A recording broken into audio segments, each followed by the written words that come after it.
halkani waa xafiiska loogu arrimiyo gobolka barsaabka gobolka Gabiley Cabdikariin Aadan Xaaji Diiriye ayaa saaka subaxii hore halkani ka ambabaxay ujeedka socdaalka barsaabka ayaa ah kormeerka xafiisyada kala duwan ee laamaha wasaaradaha ee ka howlgala gobolka Gabiley inuu soo kormeero sida u shaqeeyaan adeegyada ay bulshada u hayaan baahiyaha kala duwan ee ka jira xafiisyada laamaha wasaaradaha kala duwan ee gobolka waxaana barsaabka safarkani kormeerka ku weelinayay barsaabka hoggaanka gobolka Cali Cabdi Cabdilaahi Cali Casay iyo sidoo kale Mursal xiriiriyaha hay'adaha ee gobolka barsaabka gobolka Gabiley Cabdikariin Aadan Xaaji Diiriye ayaa xafiisyada soo maray waxa ku soo dhaweynayay istuwaasha laamaha wasaaradaha kala duwan ee ku sugan xafiisyadaas iyo shaqaalaha oo ku hawlanaa gudashada waajibaadka shaqo ee ay u hayaan qaranka barsaabka ayaa laamaha wasaaradaha kala duwan oo kormeerkani ku maray ku amaanay doorka ay ugu jiraan horumarka qaranka iyo sida ay bulshadooda ugu adeegayaan kormeerkaasi kadib barsaabka gobolka Gabiley Cabdikariin Aadan Xaaji Diiriye ayaa kulan isbarasho la yeeshay maamulka maxkamadda gobolka degmada Gabiley ee kala duwan kulankaasi ayaa ahaa isbarasho iyo isxogwaraysi sida ay maxkamaddu u shaqeyso iyo shaqada ay bulshada u hayso iyo sidii barsaabka cusub ee gobolka iyo maxkamadda wada shaqeyn lahaayeen kulankaasi kadib barsaabka gobolka Cabdikariin Aadan Xaaji Diiriye ayaa warbaahinta kula hadlay xafiiskiisa waxaana uu ka warbixiyay ujeedka socdaalkani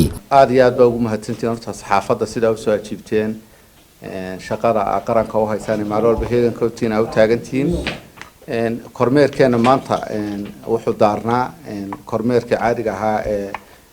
dee waajibka la inoogu lahaa ama waajibka la igu leeyahay inaan ku soo maro laamaha dawladda aad iyo aad baan ugu mahadcelinayaa laamaha dawladda sida hagar la'aanta leh ee hagarta leh ee ay u haystaan shaqadoodii ay u gudanayaan waajibaadkoodii shaqo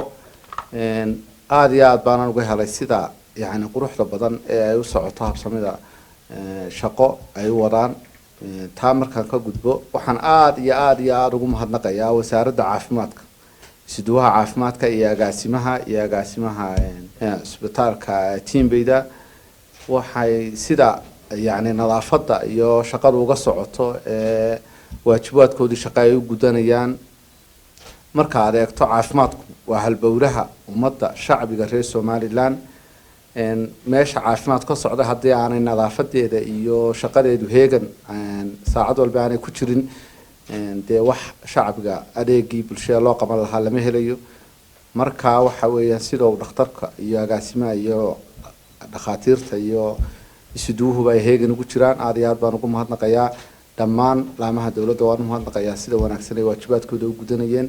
aad iyo aad baan idin salaamaya. Assalaamu calaykum waraxmatullaahi wabarakaatuh. Waa yalla xaaji telefishinka qaranka Gabiley.